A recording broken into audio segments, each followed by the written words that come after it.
Hello, you're watching Team Starcraft. My name is Joe Starcraft, and this is my cast. Today is another installment of Cheesy Friday. So, before I, introduce our players, we actually reintroduced Scorched Haven. This map is called Scorched Haven, and we recently reintroduced it over Monolith Ridge, I believe, because Monolith Ridge, especially when people are cheesing, we have like absolutely no chance of stopping it. Even if I go 4 barracks, 5 barracks, and my partner goes 2 gateways, whatever. Because even if we stop that, we'll be behind in our tech trees, and they'll push with better units, and we'll die.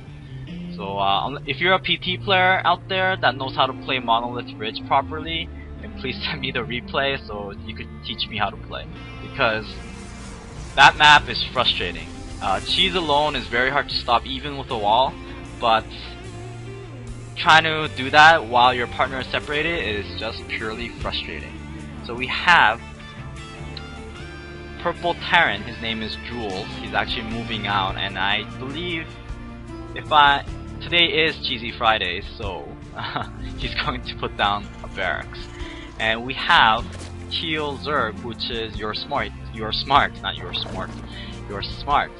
And he's actually opted to go temple, which is quite, it's very common in cheese play. So we actually found this barracks out, and the tough thing about, even after you find these barracks, it's very tough to stop a cheese because of the fact that we still need time to prepare, and I need to put down a bunker or another barracks, wherever like that. It's very, very tough.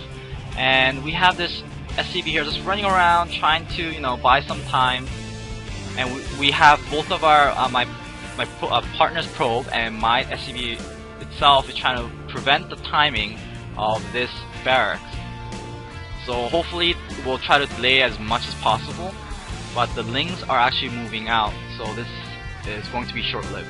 So let's take a look at our wall, and our wall is actually weird right now.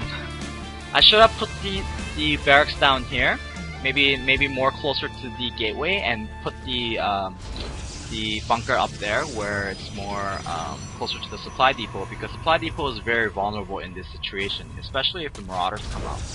So something to think about in terms of wall formation down the road. And bunker actually completes on time, and it's going to stop their initial Ling pressure, but this is not the end of it, unfortunately. Terran has opted to go a factory while building two barracks, so I believe that he's going to do something like maybe a Marauder play. And last week we had a Terran that's going a Reaper play, and Reapers are not.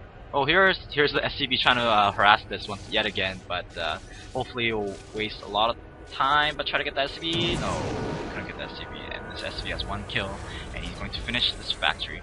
So we bring along this Marines to try to pick them off, but we pick off 1 SCV, but we cannot select this SCV right over here. So unfortunately, that doesn't die. If it died, it might have bought us very, very valuable time to build up our front line, but unfortunately that did not happen, and this is going to be just as tough as we have expected. So as you can see, if my bunker was maybe placed over here, it may have shot at the Marauder, but unfortunately it was placed over here we're kind of, actually I was kind of panicking, so it did not work out as well.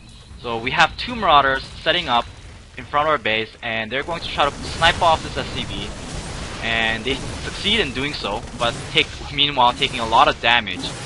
But this bunker will go down, and it will be vulnerable to perhaps Baneling pressure. And speaking of Banelings, we have 5 Banelings right over here, planning to crash the supply depot, and it's going to crash it. Okay, 1 Baneling goes down, so oh goodness, it's going to be painful for my SCVs if they see these. Okay, so actually react on time, and I moved my SCVs without losing too many. I think I lost 2 in the process, but I am unable to mine. I am supply blocked, and even though I'm building a supply depot, this is going to be short-lived because Marauders are going to be shooting at this. So we have Lings running around trying to do damage, and we have Marauders shooting at the supply depot. And this is where the true strength of cheese comes from, because a lot of times it's harder to defend. It's much easier to attack move than go defend. For example, to defend with trying to fix your supply depot or move your units around in a favorable position. And this Overlord is just, it's so worth it to be here because it's giving an extra vision so these Marauders can shoot at whatever on the top of the cliffs. And usually these cliffs will be extra protective areas where they cannot shoot at, but thanks to them to the Overlord, they are able to do this. And Lynx try to run into the base one more time, but the barracks comes just on time. So it comes down just on time, but again, Marauders do too much damage on buildings and the supply depot goes down yet again. And we have a bunch of SCVs vulnerable to Lynx, and all these SCVs with low health are going to get picked off. And this is not looking very good. Unless, hopefully, the Zerg has expanded and giving us more breathing space, but he did not expand. He's actually continuously pressuring, and he's moving his Lings around, trying to pressure me, and I have no choice but to lift in this situation. And I should be lifting very time. Okay, there we go. So we'll actually lift it right over here. And the tanks are coming in, just to, you know, little icing over the cake. Just to make sure they win for sure. Just to, you know, to guarantee their win. And these two cannons are not going to last very long once the siege mode comes in. And we have a Hellion that just randomly popped out. I guess he didn't have enough gas. And this is one of the things about cheese is that I'm not trying to I'm not saying these particular people that we're playing do not know how to macro or anything like that.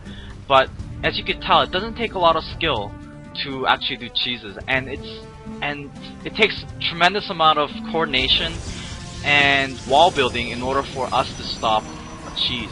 So there's a little imbalance going on, in my opinion, in Starcraft, where if you don't have a Zerg partner, then you already are at a disadvantage. Unless you're double Terran, I think. Because double Terran, you're able to do that better than PT because of the fact that you could repair your buildings and you could buy a lot of times by building bunkers or things like that. So there's some 2-on-2 balance issues that needs to be sorted out for the perhaps new expansion for Starcraft 2, which is the Heart of the Swarm, I believe. So this is really, we're at a situation where we have our backs against the wall, and hopefully an Immortal pops out on time so that we could stop parts of it. Because in my opinion, even though we seem to be very behind, my partner has actually opted to expand right now, and he really has no choice because this is the only way. Even if he goes all in on some build, he's not going to survive 2 versus 1. So he's actually thinking ahead here and actually expanding onto his natural right now, hoping that he could hold out just long enough so that his natural could kick in and he could send me some money so I could build some units. But however, my SCV count is basically the same as I started out as, so this is going to be very tough for me to actually recover from this. And we have these Marauders just going in, doing la la la la la, going in. I'm just gonna shoot at these stalkers, the only stalker then. And we are just holding out here, but little by little, inch by inch, we're losing our ground. And we're losing our buildings, our production buildings. And these guys actually managed to expand right over here and into their naturals. And they don't really need to do much, they just need to keep building from their current buildings right now and set up properly. And they probably have this game in the bag. So this is one of the things about cheese, and the thing is, the problem is, even though we're prepared for it, or prepare for it with rotation, it's very tough for us to stop this. I'm gonna say this again, because it requires very little mistake from us to actually screw up our cheese stop, or stopping cheese. And for cheese to work, it's so overpowered sometimes with the introduction of Marauders and with the introduction of Banelings that it's very, very tough. So this is me bitching for this is how I will get out of my system, because this is me bitching about the current state of Starcraft 2.2. And people might be asking, oh, why don't you go, why don't you go play Zerg and be like everyone else? But I believe that, we could stop even these kind of rushes. So my partner has GG'd out, and I did not GG because I was mad. I hate these builds, but you have to respect the fact that he actually, Jules had a foresight to build siege tanks so he could push our wall even further in, and for the finishing blow. So thanks for watching, guys. I know I cast games. My partner and I win most of the time, but sometimes I think it's good to have games where we lose, so that there's some comments going on. And you know, if you're a PT player and know how to stop this cheese, then please comment. Please leave me a message, and please teach us, because sometimes you will be able to stop this. Sometimes you won't be able to. So there's like a 50-50 chance, in my opinion. So please let us know, and thanks for watching, and good night.